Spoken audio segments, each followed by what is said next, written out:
Sa Globalita, hinihinalang hindi bababa sa 2,000 katao ang natabunan sa nangyaring landslide sa Papua New Guinea.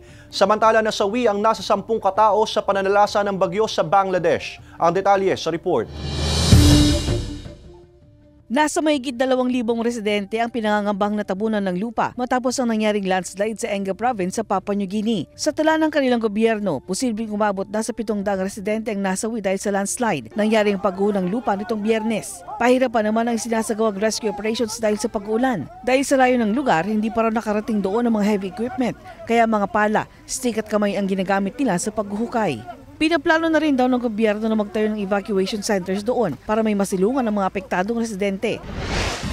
Samantala, hindi bababa sa 10 katao ang nasawi sa pananalasa ng Cyclone Remal sa Bangladesh.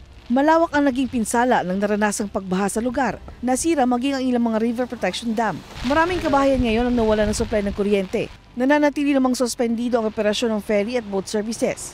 Ang Cyclone Remal ang kaunang bagyo sa Bangladesh ngayong taon at itinuturing itong isa sa pinakamapinsalang bagyo sa mga nagdaang taon.